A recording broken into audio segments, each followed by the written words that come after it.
Xin chào các thầy cô.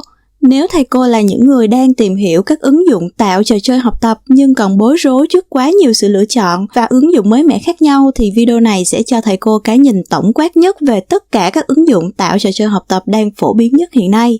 Vì mình biết là sẽ rất tốn công sức khi thầy cô dành thời gian để mày mò đăng ký và tìm hiểu cách sử dụng, rồi sau đó mới nhận ra là nó không hề phù hợp với sĩ số lớp hay là đối tượng học sinh của mình, hoặc cách thức chơi của nó không tối ưu với nhu cầu dạy hay đặc trưng môn học của thầy cô. Trong giới hạn của video này thì mình chỉ phân tích một cách thật trọng tâm những đặc điểm nổi bật, đặc trưng nhất của từng ứng dụng và so sánh giữa các ứng dụng với nhau dựa trên các tiêu chí mà mình đúc kết được theo trải nghiệm thực tế để các thầy cô có được sự lựa chọn. Còn cụ thể cách thức sử dụng chi tiết của từng ứng dụng như thế nào thì mời các thầy cô xem lại các video mình đã hướng dẫn hoặc đón xem các video tiếp theo. Đầu tiên mình sẽ bắt đầu với Kahoot và Quizy bởi đây là hai ứng dụng lâu năm nhất cũng như phổ biến nhất hiện giờ. Trước đây thì cách tổ chức chơi của Kahoot là dạng teacher based, tức giáo viên là người điều khiển tiến độ trò chơi, học sinh sẽ cùng nhau trả lời câu hỏi lần lượt theo thứ tự. Còn cách tổ chức chơi của Quizy là dạng student based, học sinh sẽ tự chơi theo tiến độ riêng với các câu hỏi hiện trên thiết bị của mình. Nhưng hiện giờ qua nhiều cập nhật mới thì Kahoot và Quizy đều thực hiện được với cả hai cách tổ chức chơi này giống như nhau. Vì vậy, điểm khác biệt chủ yếu còn lại đó là loại câu hỏi của mỗi ứng dụng. Cả hai đều có những loại câu hỏi cơ bản như là loại trắc nghiệm nhiều lựa chọn, có loại tự luận điền vào chỗ trống, có loại bình chọn lấy ý kiến và cũng có loại câu hỏi mở. Bên cạnh đó, ngoài câu hỏi thì Kahoot và Quizy đều có thể chèn thêm các slide thông tin để giải thích, minh họa hay để xây dựng như một giáo án tương tác. Về các loại câu hỏi khác biệt giữa hai ứng dụng thì Kahoot có loại câu hỏi puzzle, tức là chơi theo kiểu sắp xếp các từ của câu trả lời theo trình tự. Có loại thu thập ý kiến kiểu word cloud, có chế độ công não brainstorm dùng để lấy ý tưởng, sau đó có thể phân chia các ý tưởng thành nhóm và tổ chức bình chọn tập thể.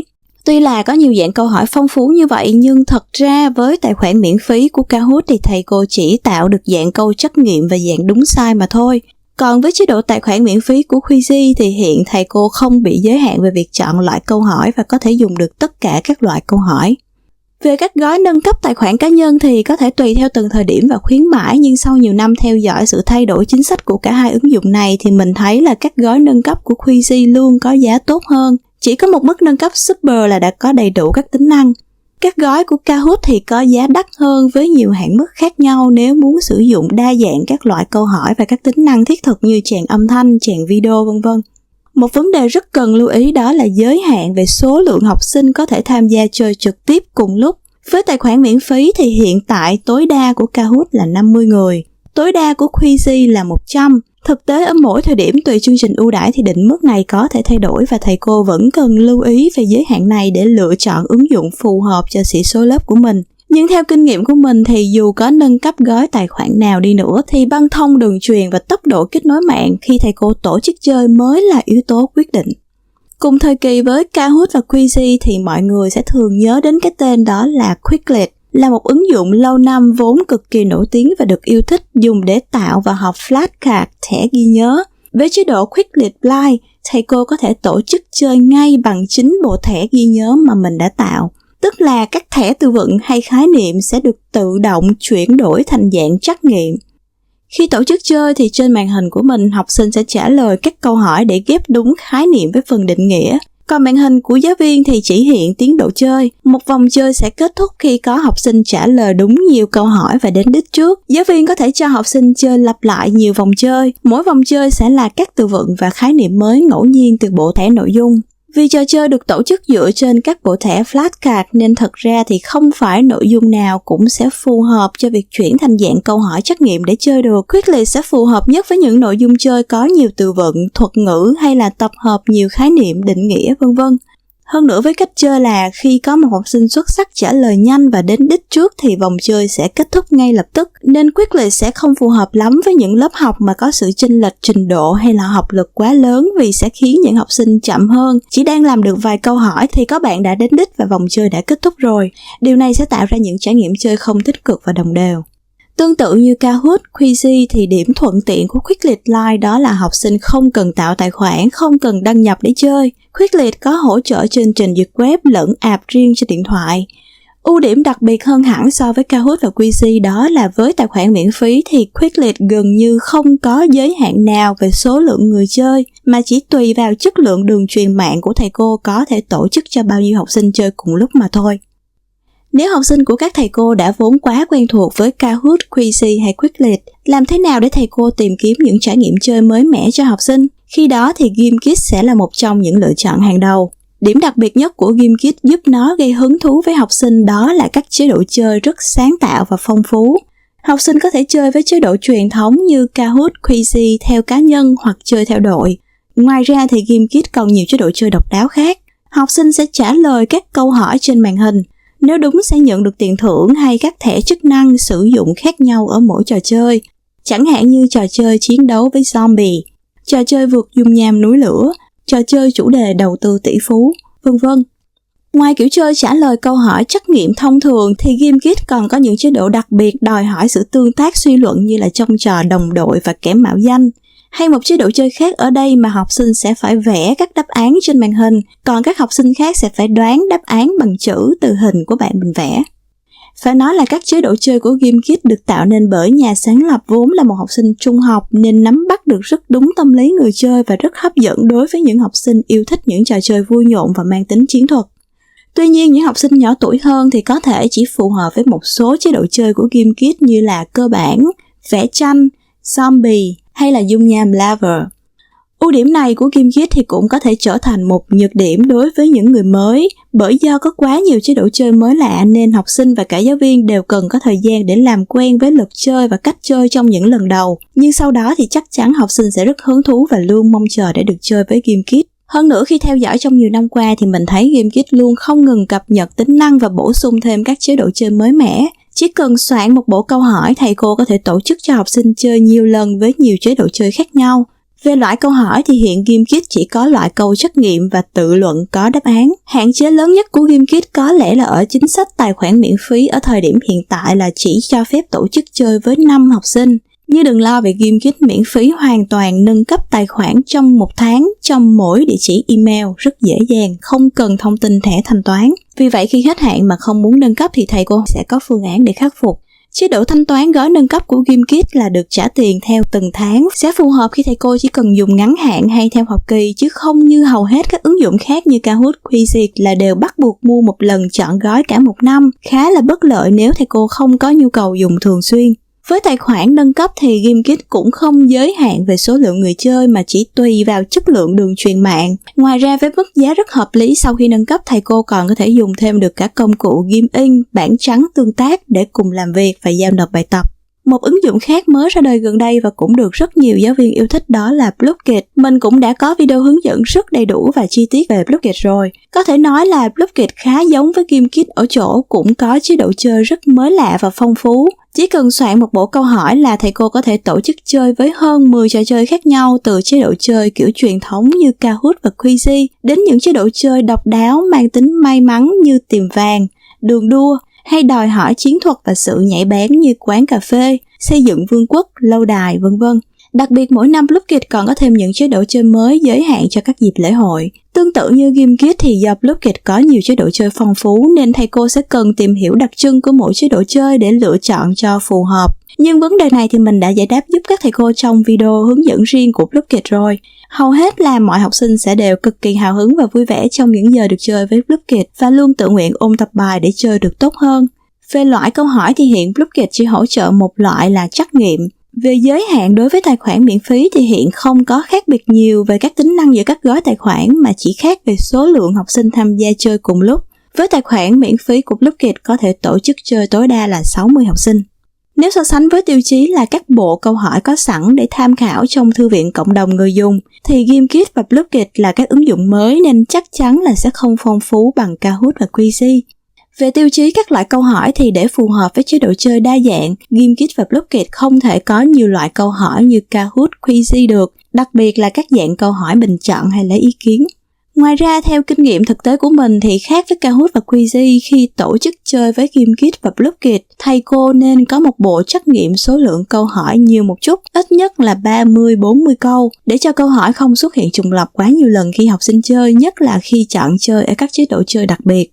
Nếu muốn thực hiện các trò chơi học tập cho học sinh nhưng điều kiện kết nối mạng hay tốc độ đường truyền không ổn định để tổ chức cho nhiều học sinh chơi cùng lúc như các ứng dụng vừa kể trên, thì khi đó ứng dụng Workworld sẽ là một giải pháp cho các thầy cô.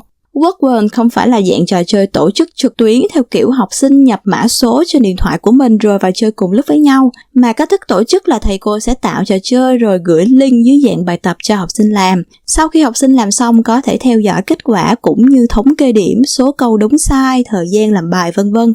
Và với cách chơi như vậy thì cũng không bị giới hạn về sĩ số người chơi như các game Kahoot, Quizy, Blooket kể ở trên.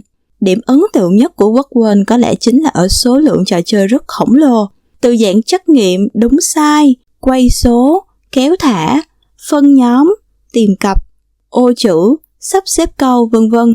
Nhưng không phải với mỗi loại trò chơi thì chúng ta lại phải tạo một bộ câu hỏi mới, mà đặc điểm tiện lợi cũng tương đồng với GameKit và Blooket, đó là với Workworld thầy cô chỉ cần tạo một bộ nội dung câu hỏi và thay đổi chuyển nó thành nhiều chế độ chơi khác nhau ngay tức thì chỉ trong một click chuột rồi gửi cho học sinh.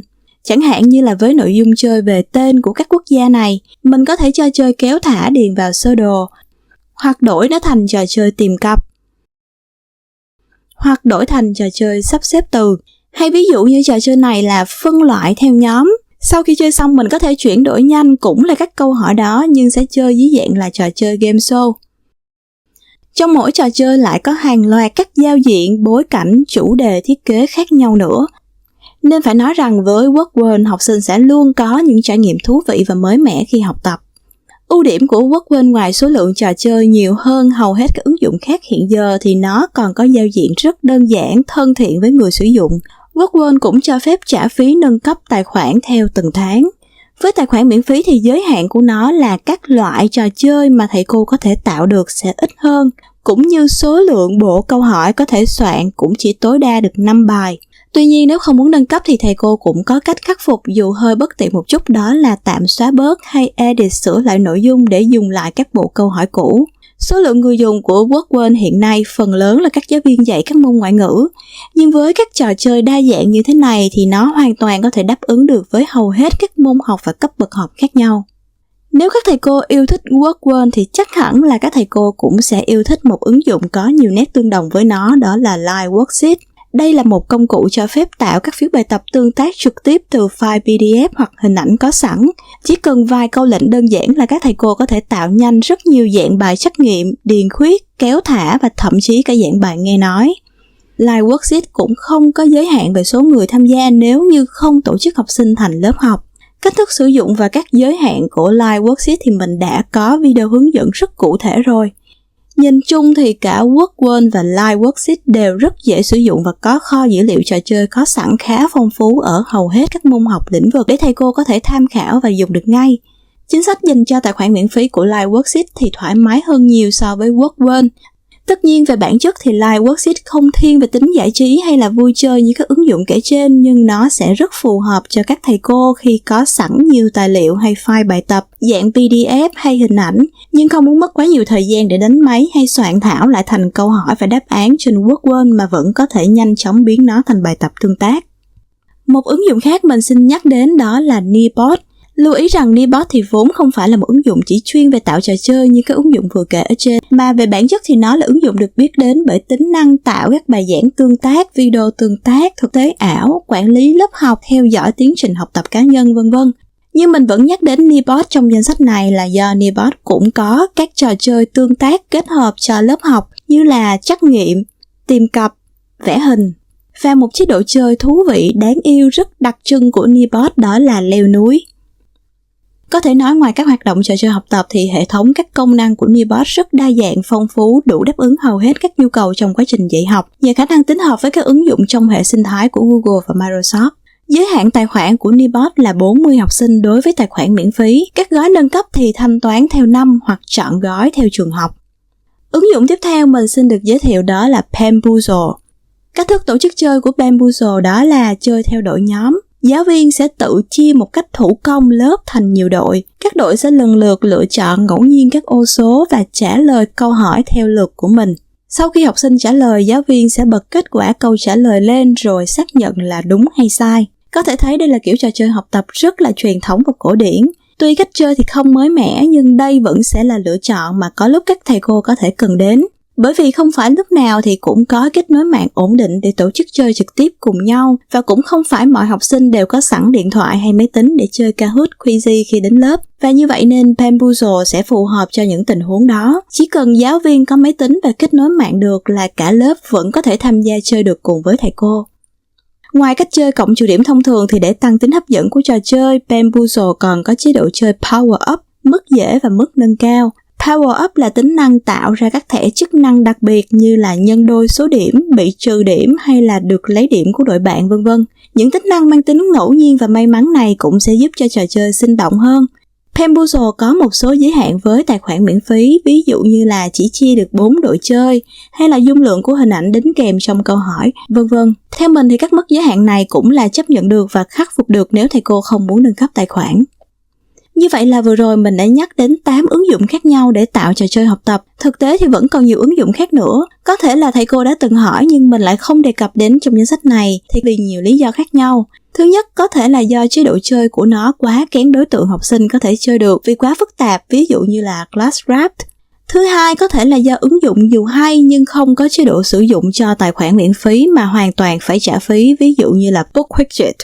Thứ ba, có thể là do ứng dụng có tính năng và nền tảng hệ thống thiếu ổn định, thông tin hỗ trợ và cái chính sách bảo mật thông tin người dùng không rõ ràng, chẳng hạn như là Educandy. Thứ tư là các ứng dụng khác mà thầy cô có hỏi mình như là Classboy, ClassKick, ClassDojo, Peartech vân vân. Thì những ứng dụng đó thuộc nhóm các ứng dụng về quản lý lớp học hay là tạo bản tương tác hay bài giảng tương tác nên mình không đề cập trong video này vì nó không tương đồng về tính năng.